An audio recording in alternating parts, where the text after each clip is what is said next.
जन्माद्यस्य यतोऽन्वयादितरतश्चार्थेष्वभिज्ञस्वराट् तेने ब्रह्महृदाय आदिकवये मुह्यन्ति यं सूरयः तेजो वारिमृदां यथा विनिमयो यत्र त्रिसर्गो मृषा धाम्ना स्वेन सदा निरस्तकुहकं सत्यं परं धीमहि निगमकल्पतरोर्गलितं फलं शुकमुखादमृतद्रवसंयुतम् पिबत भागवतं रसमालयं मुहुरहो रसिकाः भुवि भावुकाः दारिद्र्यदुःखज्वरदाहितानां मायापिशाचि परिमर्दितानां संसारसिन्धौ परिपातितानां क्षेमाय वै भागवतं प्रगर्जति साङ्केत्यं पारिहास्यं वा स्तोभं हेलनमेव वा वैकुण्ठनामग्रहणम् अशेषाघहरं विदुः ಶ್ರೀಗುರುಭ್ಯೋ ನಮಃ ಹರಿ ಓಂ. ಇಲ್ಲಿಯವರೆಗೆ ವಾನಪ್ರಸ್ಥಾಶ್ರಮಿಯ ಧರ್ಮಗಳೇನು ಅಂತ ನಿರೂಪಣೆ ಮಾಡ್ತಾ ಬಂದು ಕ್ರಮವಾಗಿ ಬ್ರಹ್ಮಚರ್ಯಾಶ್ರಮದಲ್ಲಿದ್ದುಕೊಂಡು ನಂತರದಲ್ಲಿ ಗೃಹಸ್ಥನಾಗಿದ್ದುಕೊಂಡು ನಂತರದಲ್ಲಿ ವಾನಪ್ರಸ್ಥಾಶ್ರಮವನ್ನ ಸ್ವೀಕಾರ ಮಾಡಬೇಕು. ಅವನು ವಾನಪ್ರಸ್ಥಾಶ್ರಮಕ್ಕೆ ಬಂದಾಗಲೇ ಬೇರೆ ಕೆಲಸಗಳನ್ನು ಮಾಡಿಕೊಳ್ಳುವ ತ್ರಾಣ ಅವನಲ್ಲಿ ಇಲ್ಲ ಅಂತಾದರೆ, ಶಕ್ತಿ ಎಲ್ಲ ಹ್ರಾಸವಾಗಿದೆ ಅಂತಂದ್ರೆ ಅವನು ಯಾವ ರೀತಿಯಾಗಿ ಲಯಚಿಂತನೆಯನ್ನ ಮಾಡಿಕೊಂಡು ಶರೀರವನ್ನು ತ್ಯಾಗ ಮಾಡಬೇಕು ಅಂತ ಹಿಂದೆ ನಿರೂಪಣೆ ಮಾಡಿದ್ರು. ಈಗ ಹಾಗಲ್ಲದೆ ವಾನಪ್ರಸ್ಥಾಶ್ರಮದಲ್ಲಿದ್ದೂ ಕೂಡ ಆದಷ್ಟು ಶೀಘ್ರದಲ್ಲಿ ಗೃಹಸ್ಥಾಶ್ರಮದಿಂದ ವಿರಕ್ತನಾಗಿದ್ದು ವಾನಪ್ರಸ್ಥಾಶ್ರಮವನ್ನು ಸ್ವೀಕಾರ ಮಾಡಲಿಕ್ಕೆ ಅಂತ ಸನ್ನದ್ಧನಾಗಿದ್ದಾನೆ ಅಂತಾದ ಪಕ್ಷದಲ್ಲಿ ಆವಾಗ ಆ ವಾನಪ್ರಸ್ಥಾಶ್ರಮದಲ್ಲೂ ಕೂಡ ಪರಿಪಕ್ವವಾದಂತಹ ತಪಸ್ಸನ್ನ ಮಾಡಿ ನಂತರದಲ್ಲಿ ಅವನು ಯತ್ಯಾಶ್ರಮವನ್ನು ಸ್ವೀಕಾರ ಮಾಡಬಹುದು ಅಂತ ಹೇಳ್ತಾ ಇದ್ದ. ಅಂದ್ರೆ ಇನ್ನು ಬ್ರಹ್ಮಜ್ಞಾನವನ್ನ ಪಡೀಲಿಕ್ಕೆ ಬೇಕಾದಷ್ಟು ಸಾಮರ್ಥ್ಯ ಇದೆ. ಕಾಡಿನಲ್ಲಿ ಹೋಗಿ 1 ವರ್ಷಗಳ ಕಾಲ ಹಿಂದೆ ಹೇಳಿದಂತಹ ತಪಸ್ಸನ್ನು ಮಾಡಿದ್ದಾನೆ. ಇಂದ್ರಿಯಗಳ ಹತೋಟಿಯನ್ನು ಪಡೆದುಕೊಂಡಿದ್ದಾನೆ. ಇಂದ್ರಿಯಗಳ ಜಯವನ್ನ ಪಡೆದಿದ್ದಾನೆ. ಯಾವ ಇಂದ್ರಿಯಗಳ ಲಾಲಸೆಗೂ ಕೂಡ ಒಳಗಾಗಿಲ್ಲ. ಯಾಕೆ ಅಂತಂದ್ರೆ ಗಡ್ಡೆ ಗೆಣಸನ್ನು ತಿಂದುಕೊಂಡಿರಬೇಕು ಅಂತ ಹೇಳಿದ್ದಾರೆ. ಯಾರ ಸಂಪರ್ಕವೂ ಇಲ್ಲ. ದೇಹದ ಮೇಲೆ ವಿರಕ್ತಿಯಿಂದ ಚಳಿಯಾಗಲಿ ಬಿಸಿಲಾಗಲಿ ಮಳೆಯಾಗಲಿ ಯಾವುದೇ ಸಂದರ್ಭ ಬಂದರೂ ಕೂಡ ಅದಕ್ಕೆ ತನ್ನ ಮೈಯನ್ನ ಒಡ್ಡಿಕೊಂಡು ಅಲ್ಲಿ ಬರುವ ಕಷ್ಟಗಳನ್ನ ಸಹಿಸಿಕೊಳ್ಬೇಕು ಅಂತ ಹೇಳಿದ್ದಾರೆ. ಈ ರೀತಿಯಾಗಿ 1 ವರ್ಷವೋ ಅಥವಾ 2 ವರ್ಷವೋ 4, 8, 12 ಅಂತ ಅಲ್ಲೇನು ವಾನಪ್ರಸ್ಥಾಶ್ರಮವನ್ನ ನಡೆಸಬೇಕಾದಂತಹ ಅವಧಿಯನ್ನು ಹೇಳಿದ್ದಾರೋ ಅಷ್ಟು ಅವಧಿಯವರೆಗೆ ಚಿಂತನೆಯನ್ನ ಮಾಡಿ ನಂತರದಲ್ಲಿ ಪ್ರಾಣತ್ಯಾಗಕ್ಕೋಸ್ಕರ ಹಿಂದೆ ಅತ್ಯಂತ ಅಶಕ್ತನಾದ್ರೆ ಉಪವಾಸ ವ್ರತವನ್ನ ಸ್ವೀಕಾರ ಮಾಡಬೇಕು ಅಂತ ಹೇಳಿದರು. ಇಲ್ಲ, ಇನ್ನೂ ಬ್ರಹ್ಮ ವಿಚಾರ ಮಾಡ್ಲಿಕ್ಕೆ ಸಾಮರ್ಥ್ಯ ಇದೆ, ಶರೀರದಲ್ಲಿ ಅಂತಹ ಶಕ್ತಿ ಇದೆ ಅಂತಾದ್ರೆ ದೇಹ ಒಂದನ್ನು ಹೊರತುಪಡಿಸಿ ಎಲ್ಲವನ್ನೂ ಕೂಡ ತ್ಯಾಗ ಮಾಡಬೇಕು. ತನ್ನ ಬಂಧುಗಳು ಬಾಂಧವರು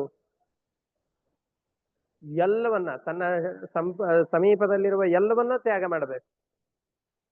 ತ್ಯಾಗ ಮಾಡಿ ದೇಹದ ಮೇಲಿನ ಅಭಿಮಾನವನ್ನು ಬಿಟ್ಟು ಸನ್ಯಾಸಾಶ್ರಮವನ್ನು ಸ್ವೀಕಾರ ಮಾಡಬೇಕು. ಸನ್ಯಾಸಾಶ್ರಮವನ್ನು ಸ್ವೀಕಾರ ಮಾಡಿ ಆ ಸನ್ಯಾಸಾಶ್ರಮದಲ್ಲಿ 4 ವಿಧವಾದ ಸನ್ಯಾಸ ಇದೆ ಅಂತ ಮುಂದೆ ಹೇಳ್ತಾರೆ. ಅದರಲ್ಲಿ ಒಂದು ಬಗೆಯ ಸನ್ಯಾಸಿಗಳು ಯಾವ ಧರ್ಮಗಳನ್ನು ಆಚರಣೆ ಮಾಡ್ತಾರೆ ಅಂತ ಹೇಳ್ತಾ ಇದ್ದಾರೆ. ಯಾವುದಾದ್ರೂ ಒಂದು ಊರಿನಲ್ಲಿ ವಾಸ ಮಾಡ್ತಾ ಇದ್ದಾರೆ ಅಂತಂದ್ರೆ ಆ ಊರಿನಲ್ಲಿ ಮ್ಯಾಕ್ಸಿಮಮ್ ಅಂದ್ರೆ 1 ದಿವಸ ಅಷ್ಟೇ, ಒಂದೇ ರಾತ್ರಿ. ಇನ್ನೊಂದು ರಾತ್ರಿ ಆ ಊರಿನಲ್ಲಿ ಕಳೆಯಬಾರದು. ಮತ್ತೆ ಯಾಕೆ ಅಂತಂದ್ರೆ ಯಾವ್ದಾದ್ರು ಒಂದು ಊರಿನಲ್ಲಿ ಇದ್ದ ಅಂತಂದ್ರೆ ಅಲ್ಲಿ ಅಭಿಮಾನ ಬೆಳೆದು ಬಿಡುತ್ತೆ, ಆ ಜನರ ಜೊತೆಯಲ್ಲಿ ಸಂಬಂಧ ಬೆಳೆದುಕೊಂಡು ಬಿಡುತ್ತೆ. ಆ ರೀತಿಯಾಗಿರಬಾರದು. ಪ್ರತಿನಿತ್ಯದಲ್ಲೂ ಸಂಚಾರ ಇರಬೇಕು. ಯಾವ ಊರಿಗೆ ಹೋಗ್ತಾನೋ, ಯಾರು ಸಿಗ್ತಾರೋ ಅವರಿಗೆ ಒಂದಿಷ್ಟು ಉಪದೇಶಗಳನ್ನು ಕೊಡಬೇಕು, ಮತ್ತೆ ಅಲ್ಲಿಂದ ಮುಂದೆ ಹೋಗ್ತಾ ಇರಬೇಕು. ಆಮೇಲೆ ತಾನು ಮಾಡುವಂತಹ ಸಂಚಾರದ ಕಾರ್ಯ ಯಾವ ಧನದ ಅಪೇಕ್ಷೆಯಿಂದಲೂ ಇರಬಾರದು. ಧನದ ಅಪೇಕ್ಷೆಯನ್ನು ಪೂರ್ತಿಯಾಗಿ ಬಿಟ್ಟಿರಬೇಕು. ಭೂಮಿಯಲ್ಲಿಯೇ ಸಂಚಾರ ಮಾಡ್ತಾ ಇರಬೇಕು. ವಾಹನದ ಮೇಲೆ ಹತ್ಲಿಕ್ಕಿಲ್ಲ. ಅಲ್ಲ, ಸಂಚಾರ ಮಾಡುವ ಸಾಮರ್ಥ್ಯ ಇಲ್ಲ, ಸನ್ಯಾಸಾಶ್ರಮವನ್ನು ಸ್ವೀಕಾರ ಮಾಡಿದ್ದಾನೆ, ಆದರೆ ಸಂಚಾರ ಮಾಡುವಂತಹ ತ್ರಾಣ ಇಲ್ಲ ಅಂತಾದರೆ ಆವಾಗ ಪುಣ್ಯ ಯಾವ್ದಾದ್ರೂ ಒಂದು ಪುಣ್ಯಕ್ಷೇತ್ರಕ್ಕೆ ಅಂತ ಹೋಗಬೇಕು. ಆ ಪುಣ್ಯಕ್ಷೇತ್ರದಲ್ಲಿದ್ದುಕೊಂಡು ಧ್ಯಾನವನ್ನು ಅಥವಾ ಸತ್ಕಥಾ ಪ್ರವಚನಗಳನ್ನು ಮಾಡಿಕೊಂಡು ತನ್ನ ಉಳಿದಂತಹ ಜೀವನವನ್ನ ನಡೆಸಬೇಕು.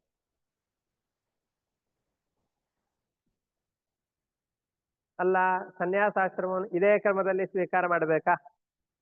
ಬ್ರಹ್ಮಚಾರಿಯಾದವನು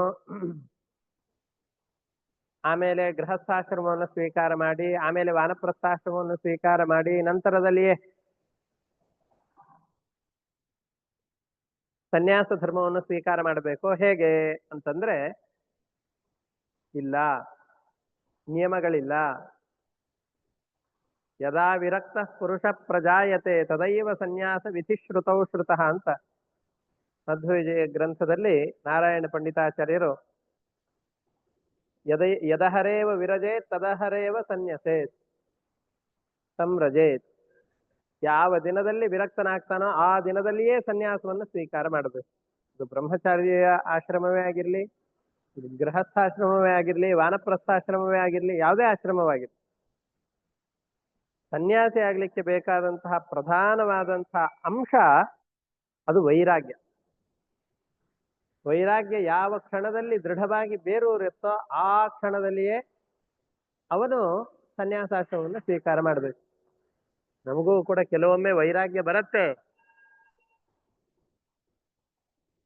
ಗಂಡ ಹೆಂಡತಿ ಜಗಳ ಆಡಿದಾಗ, ಏನೋ ರೋಗಗಳು ಬಂದಾಗ, ಅಥವಾ ಬಹಳ ಪ್ರಯಾಣ ಮಾಡಿ ಸುಸ್ತಾದಾಗ ಸಾಕಪ್ಪ ಈ ಜೀವನ ಅಂತ ಅನಿಸಿರತ್ತೆ. ತಾತ್ಕಾಲಿಕವಾದದ್ದು ಆ ಥರ ಆದ್ರೆ ಆಗೋದಿಲ್ಲ. ಅದು ಗಟ್ಟಿಯಾದಂತಹ ಇದು ವೈರಾಗ್ಯ ಆಗಿರಬೇಕು. ದೃಢವಾದಂತಹ ವಿರಕ್ತಿ ಯಾವ ಸಂದರ್ಭದಲ್ಲಿ ಇವನಿಗೆ ಮೂಡತ್ತೋ ಆ ಸಂದರ್ಭದಲ್ಲಿಯೇ ಸನ್ಯಾಸವನ್ನು ಸ್ವೀಕಾರ ಮಾಡಬಹುದು. ಯದಹರೇವ ವಿರಜೇ ತದಹರೇವ ಸಂವ್ರಜ.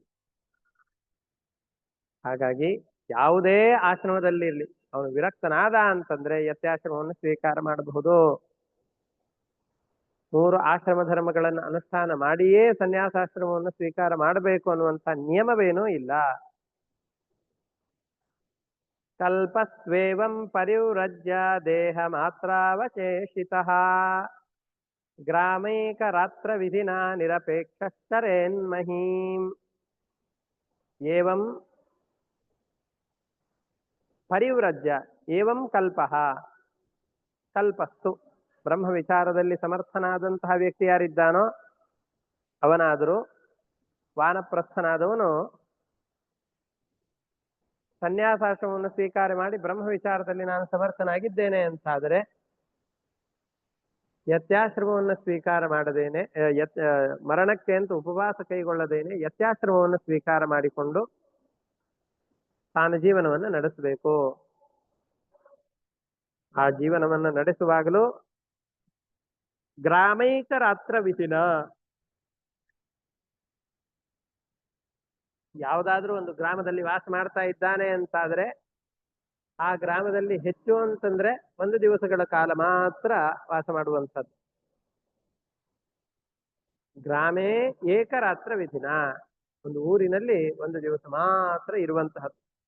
ಈ ರೀತಿಯಾದಂತಹ ವಿಧಿಯಿಂದ ನಿರಪೇಕ್ಷ ಮಹೀಂಚರೇ, ಯಾವುದರ ಅಪೇಕ್ಷೆಯೂ ಇಲ್ಲದೇನೆ ಭೂಮಿಯಲ್ಲಿ ಸಂಚಾರ ಮಾಡ್ತಾ ಇರಬೇಕು. ಬಿಭ್ರಯಾದ್ ಯದ್ಯಸೋ ವಾಸಃ ಕೌಪೀನಾಚ್ಛಾದನಂ ಪರಂ ತ್ಯಕ್ತಂ ನ ಲಿಂಗದಂಡಾಭ್ಯಾಂ ಅನ್ಯತ್ ಕಿಂಚಿದನಾಪದಿ.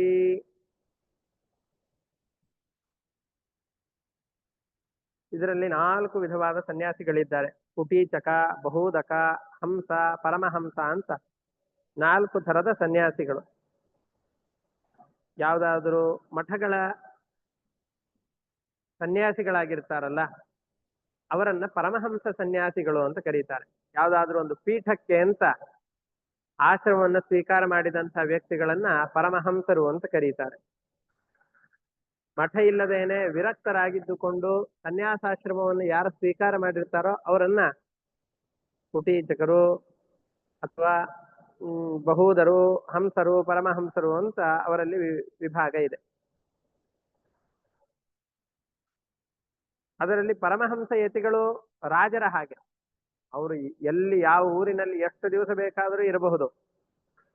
ಕೌಪೀನ, ರೇಷ್ಮೆಯ ವಸ್ತ್ರಗಳನ್ನ, ಉಣ್ಣೆಯ ವಸ್ತ್ರಗಳನ್ನ, ಇವುಗಳೆಲ್ಲವನ್ನು ಕೂಡ ಅವರು ಧರಿಸಬಹುದು. ಪರಮಹಂಸ ಸನ್ಯಾಸಿಗಳು ರಾಜರ ತರಹ ಅವರು.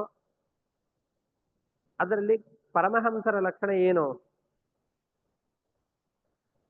ಅವರು ಗೃಹಸ್ಥಾಶ್ರಮದವರು, ಅದೇ ರೀತಿಯಾಗಿ ಯತ್ಯಾಶ್ರಮದವರು, ಉಳಿದ ಕುಟೀಚಕರು ಅವರ ಹಾಗೆ ವಸ್ತ್ರಗಳನ್ನು ಹಾಕೊಳ್ಬೇಕು ಅಂತಿಲ್ಲ.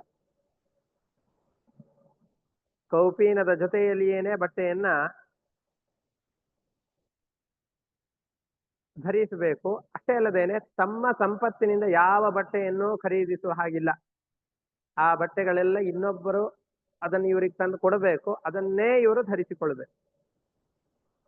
ತಾನು ಸಂಪಾದನೆ ಮಾಡಿಕೊಡುದು. ಪರಮಹಂಸರ ಅನೇಕ ಚಿಹ್ನೆಗಳಿವೆ. ಅದರ ಜೊತೆಯಲ್ಲಿ ಒಂದು ದಂಡವನ್ನು ಹಿಡಿದುಕೊಂಡು ಅವರು ಸನ್ಯಾಸಾಶ್ರಮದಲ್ಲಿ ಇರಬೇಕು. ಪ್ರಾಣಾಪಾಯದ ಸಂದರ್ಭ ಒಂದನ್ನು ಹೊರತುಪಡಿಸಿ ಬೇರೆ ಯಾವುದು ಕೂಡ ಅವರಲ್ಲಿ ಇರಬಾರದು. ಇದನ್ನ ಹೇಳ್ತಾ ಇದ್ದಾರೆ. ಬಿಭ್ರಿಯಾದ್ಯದ್ಯಸೌ ವಾಸಃ ಕೌಪೀನಾಚ್ಛಾದನಂ ಪರಂ.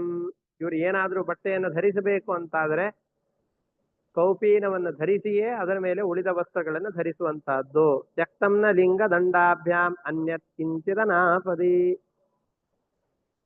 ಇನ್ನ ಸನ್ಯಾಸಿಯಾದಂಥ ವ್ಯಕ್ತಿ ಯಾವಾಗಲೂ ಪರಮಾತ್ಮನ ವಿಚಾರದಲ್ಲಿ ಆಸಕ್ತನಾಗಿದ್ದುಕೊಂಡು ತನ್ನ ಹೆಸರಿಗೆ ಅಂತ ಮನೆಯನ್ನು ಮಾಡಿಕೊಂಡಿರಬಾರದು. ಎಲ್ಲ ಜೀವರ ರಕ್ಷಣೆಯನ್ನು ಕೋರಿಕೊಳ್ತಾ ಕೋಪವನ್ನು ಬಿಟ್ಟು ಭಗವಂತನನ್ನ ಆಶ್ರಯಿಸಿಕೊಂಡಿರಬೇಕು. ತಾನು ಒಬ್ಬನೇ ಸಂಚಾರ ಮಾಡ್ತಾ ಇರಬೇಕು. ಹೆಂಡತಿ, ಮಕ್ಕಳು ಇವರೆಲ್ಲರನ್ನು ಕೊಟ್ಟುಕೊಂಡು ಹೋಗೋದಲ್ಲ. ಇಡೀ ಜಗತ್ತು ಭಗವಂತನ ಅಧೀನದಲ್ಲಿದೆ, ಎಲ್ಲ ಕಡೆಯಲ್ಲಿ ಪರಮಾತ್ಮ ಇದ್ದಾನೆ ಅನ್ನುವಂತಹ ವ್ಯಾಪ್ತವಾದಂತಹ ಮನೋಭಾವ ಅವರಲ್ಲಿರಬೇಕು. ಹಗಲು ರಾತ್ರಿ ಸಂಜೆ ಯಾವ ಸಮಯದ ನಿರ್ಬಂಧವೂ ಇಲ್ಲದೇನೆ ಎಲ್ಲ ಕಾಲದಲ್ಲೂ ಕೂಡ ಪರಮಾತ್ಮನ ಧ್ಯಾನವನ್ನು ಮಾಡ್ತಾ ಇರಬೇಕು. ನನಗೆ ಯಾವ ಅವಸ್ಥೆಗಳು ಬಂದಿವೆಯೋ ಎಲ್ಲ ಅವಸ್ಥೆಗಳು ಕೂಡ ಪರಮಾತ್ಮನಿಂದ ಅನ್ನುವಂತಹ ದೃಢವಾದ ನಿಶ್ಚಯವನ್ನು ತಾನು ಪಡೆದು ಎಲ್ಲರಿಗೂ ಅದನ್ನು ಉಪದೇಶ ಕೊಡ್ತಾ ಇರಬೇಕು.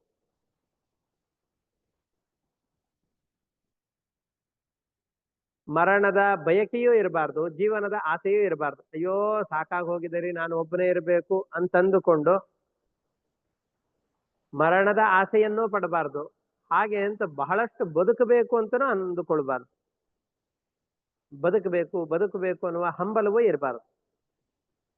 ಎಲ್ಲವೂ ಭಗವಂತನ ಅಧೀನ. ಯಾವುದು ಯಾವ ಸಂದರ್ಭದಲ್ಲಿ ಬರುತ್ತೋ ಅದನ್ನ ಸ್ವಚ್ಛವಾದ ಮನಸ್ಸಿನಿಂದ ಸ್ವೀಕರಿಸ್ತೇನೆ ಅನ್ನುವ ಭಾವನೆಯಿಂದ ಜೀವನವನ್ನು ಮಾಡಬೇಕು.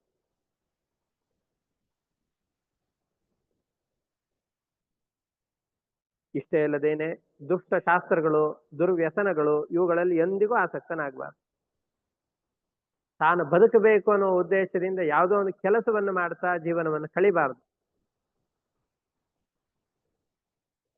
ಬೇರೆ ಯಾವ ಪಕ್ಷಗಳನ್ನು, ಭಗವಂತನನ್ನ ಮರೆಸುವ ಯಾವ ಸಿದ್ಧಾಂತಗಳನ್ನು ಕೂಡ ಹಿಡಿಯದೇನೆ ಭಗವಂತನ ಸರ್ವೋತ್ತಮತ್ವವನ್ನು ತಿಳಿದುಕೊಂಡು ಅವನ ಭಕ್ತನಾಗಿ ಇಡೀ ಜೀವನವನ್ನು ನಡೆಸಬೇಕು.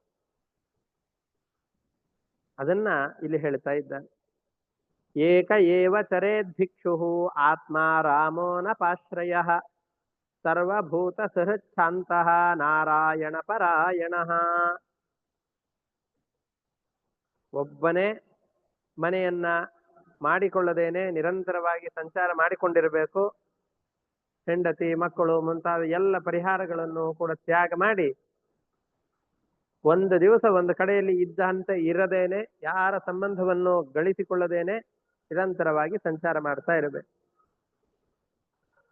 ಪಶ್ಯೇದಾತ್ಮನ್ಯದೋ ವಿಶ್ವಂ ಪರೇ ಸದಸತೋ ದ್ವಯೇ ಆತ್ಮಾನಂಚ ಪರಂ ಬ್ರಹ್ಮ ಸರ್ವತ್ರ ಸದಸನ್ಮಯೇ.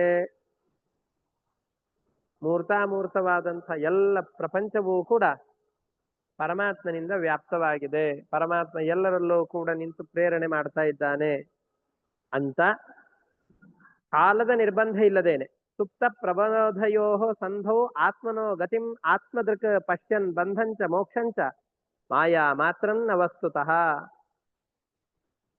ಹಗಲು ರಾತ್ರಿ ಎಲ್ಲ ಸಂದರ್ಭದಲ್ಲೂ ಕೂಡ ನಮಗೆ ಯಾವ ಯಾವ ಸಂದರ್ಭದಲ್ಲಿ ಎಚ್ಚರ ಇರುತ್ತೋ ಇವುಗಳ ಮಧ್ಯದಲ್ಲಿ ಪ್ರತಿಯೊಂದು ಅವಸ್ಥೆಗಳು ಎಚ್ಚರವಿದ್ದಾಗ ಎಲ್ಲ ಕಾಲದಲ್ಲೂ ಕೂಡ ನಮ್ಮ ಪ್ರತಿಯೊಂದು ಅವಸ್ಥೆಗಳು ಭಗವಂತನ ಅಧೀನವಾಗಿ ಬರುತ್ತದೆ ಹೊರತಾಗಿ ಸ್ವತಂತ್ರವಾಗಿ ಯಾವುದನ್ನು ತಂದುಕೊಳ್ಳಿಕ್ಕೆ ನಾವು ಸಮರ್ಥರಲ್ಲ.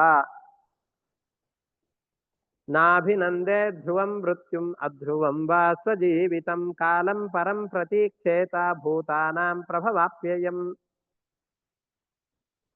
ಅಯ್ಯೋ ನಾನು ಸಾಯ್ಬೇಕು ಅಂತ ಸಾವಿನ ಬಗ್ಗೆಯೂ ಅಪೇಕ್ಷೆಯನ್ನು ಪಡ್ಕೂಡುದು. ನೋಪಜೀವೇತ್ ಅಧ್ರುವಂ ವಾ ಸ್ವಜೀವಿತಂ, ಬದುಕಬೇಕು ಅನ್ನುವ ಅತಿಯಾದ ಬಯಕೆಯೇ ಇರಬಾರ್ದು. ಬದುಕಿದಾಗ ಮಾಡಬೇಕಾದ ಕರ್ತವ್ಯಗಳನ್ನು ನಿರ್ವಹಣೆ ಮಾಡಬೇಕು. ಮರಣ ಸಮೀಪಿಸಿದಾಗ ಅದನ್ನೂ ಸ್ವಾಗತಿಸಬೇಕು. ಯಾಕೆ ಅಂತಂದ್ರೆ ಯಾವುದನ್ನ ಬಯಸದೇ ಇದ್ರೂ ಬರುತ್ತೋ, ಯಾವುದು ಬಯಸಿದರೂ ನಿಲ್ಲೋದಿಲ್ಲವೋ. ಬಯಸದೇ ಇದ್ರೂ ಮರಣ ಬಂದೇ ಬರುತ್ತೆ. ಬಯಸಿದರೂ ಈ ಜೀವನ ಕೊನೆ ಆಗಲೇಬೇಕು. ಕೊನೆ ಆಗಬಾರ್ದು ಅಂತ ಬಯಸಿದರೂ ಕೊನೆ ಆಗಲೇಬೇಕು. ಹಾಗಾಗಿ ಯಾವುದೇ ಜೀವನ ವೃತ್ತಿಯನ್ನ ಆಧರಿಸದೇನೆ, ಶಾಶ್ವತವಲ್ಲದೆ ಇರುವಂತಹ ಈ ಸಂಸಾರದಲ್ಲಿ ಆಶ್ರಯವನ್ನು ಪಡೆದೇನೆ, ದುಷ್ಟಶಾಸ್ತ್ರಗಳಿಂದ ವಿಮುಕ್ತನಾಗಿದ್ದುಕೊಂಡು ವ್ಯರ್ಥವಾದ ಶಿಷ್ಯರ ಗುಂಪನ್ನ ತನ್ನಲ್ಲಿ ಹಾಕಿಕೊಳ್ಳದೇನೆ, ಜ್ಯೋತಿಷ್ಯ, ಕಾಮಶಾಸ್ತ್ರ ಮುಂತಾದಂತಹ ಗ್ರಂಥಗಳ ಅಭ್ಯಾಸವನ್ನು ಮಾಡದೇನೆ ನಿರಂತರವಾಗಿ ಬ್ರಹ್ಮಜ್ಞಾನಕ್ಕೆ ಸಂಬಂಧಿಸಿಪಟ್ಟಂತಹ ಯಾವ ಶಾಸ್ತ್ರಗಳಿವೆಯೋ ಅದರಲ್ಲಿ ಆಸಕ್ತರಾಗಿದ್ದುಕೊಂಡು ಪ್ರವಚನಾದಿ ವೃತ್ತಿಗಳನ್ನ ಜೀವನೋಪಾಯಕ್ಕೆ ಅಂತ ಆಶ್ರಯಿಸದೇನೆ, ಕೃಷಿ ಮುಂತಾದಂತಹ ಕರ್ಮಗಳನ್ನ ಮಾಡದೇನೆ, ತನ್ನ ಹೊಟ್ಟೆ ಹೊರೆಯುವ ಉದ್ದೇಶದಿಂದ ಯಾವುದನ್ನು ಇಟ್ಟುಕೊಳ್ಳದೇನೆ ಜೀವನವನ್ನು ನಡೆಸಬೇಕು. ನ ಶಿಷ್ಯಾನ್ ಅನುಬಧ್ನೀತ ಗ್ರಂಥಾನ್ ನೈವಾಭ್ಯಸೇದ್ ಬಹೂನ್ ನ ವ್ಯಾಖ್ಯಾಂ ಉಪಜೀವೇತ ನಾರಂಭಾನ್ ಆರಭೇತ್ ಕ್ವಚಿತ್. ನ ಶಿಷ್ಯಾನ್ ಅನುಬಧ್ನೀತ, ಸುಮ್ಮನೆ ವ್ಯರ್ಥವಾದಂತಹ ಶಿಷ್ಯರ ಗುಂಪನ್ನು ತನ್ನ ಸುತ್ತಲೂ ಕೂಡಿಕೊಳ್ಬಾರದು. ಗ್ರಂಥಾನ್ ನೈವ ಅಭ್ಯಸೇದ್ ಬಹೂನ್, ಬೇರೆ ಬೇರೆ ತನಗೆ ಸನ್ಯಾಸಾಶ್ರಮಕ್ಕೆ ಉಪಯುಕ್ತವಲ್ಲದೇ ಇರುವ ಮನಸ್ಸಿನ ಸ್ವಾಸ್ಥ್ಯವನ್ನ ಹಾಳು ಮಾಡುವಂತಹ ಇದರ ಗ್ರಂಥಗಳನ್ನ ಎಂದಿಗೂ ಓದಬಾರದು. ನ ವ್ಯಾಖ್ಯಾಂ ಉಪಜೀವೇತ, ಪ್ರವಚನವನ್ನು ಮಾಡಿ ಪಾಠವನ್ನು ಮಾಡಿ ಬದುಕನ್ನು ಕಟ್ಟಿಕೊಳ್ಳುತ್ತೇನೆ ಅಂತ ಬದುಕಿಗೋಸ್ಕರ ಈ ವೃತ್ತಿಗಳನ್ನ ಆಶ್ರಯಿಸಬಾರದು. ನಾರಂಭಾನ್ ಆರಭೇತ್ ಕ್ವಚಿತ್, ಕೃಷಿ ಮುಂತಾದಂತಹ ಕರ್ಮಗಳನ್ನು ಎಂದೂ ಮಾಡಬಾರದು. ಯಾಕೆ ಅಂತಂದ್ರೆ ಭಗವಂತನಲ್ಲಿ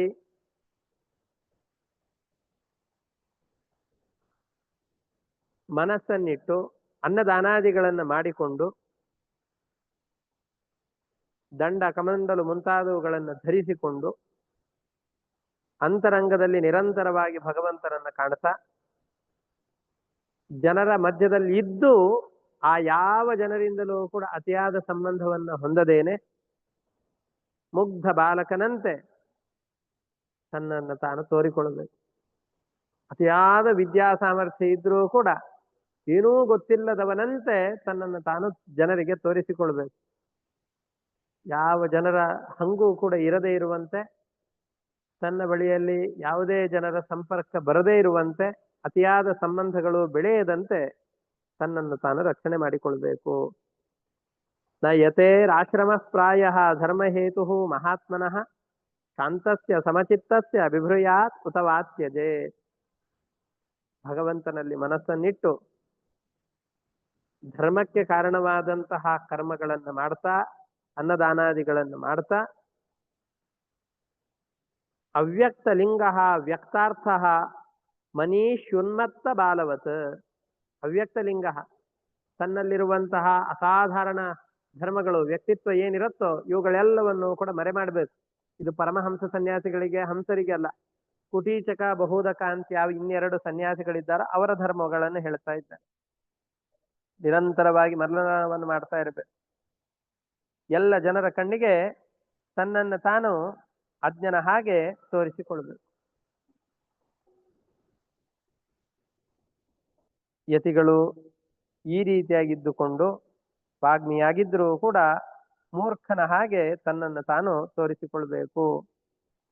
ಈ ವಿಷಯದಲ್ಲಿ ಪ್ರಹ್ಲಾದನಿಗೂ ಮತ್ತೊಬ್ಬ ಯತಿಗೂ ಕೂಡ ನಡೆದಂತಹ ಒಂದು ಸಂವಾದವನ್ನು ನಿನಗೆ ಹೇಳುತ್ತೇನೆ ಅಂತ ನಾರದರು ಯುಧಿಷ್ಠಿರನನ್ನು ಕುರಿತು ಮತ್ತೆ ಮುಂದೆ ಒಂದು ಕಥೆಯನ್ನ ನಿರೂಪಣೆ ಮಾಡ್ತಾರೆ. ಆ ಕಥೆ ಏನು ಅನ್ನೋದನ್ನ ಮತ್ತೆ ಮುಂದಿನ ಪಾಠದಲ್ಲಿ ನೋಡೋಣ ಅಂತ ಹೇಳ್ತಾ ಇವತ್ತಿನ ಪಾಠವನ್ನ ಇಷ್ಟಕ್ಕೆ ಮುಕ್ತಾಯ ಮಾಡ್ತಾ ಇದ್ದೇನೆ. ಹರಯೇ ನಮಃ. ಶ್ರೀಕೃಷ್ಣಾರ್ಪಣಮಸ್ತು.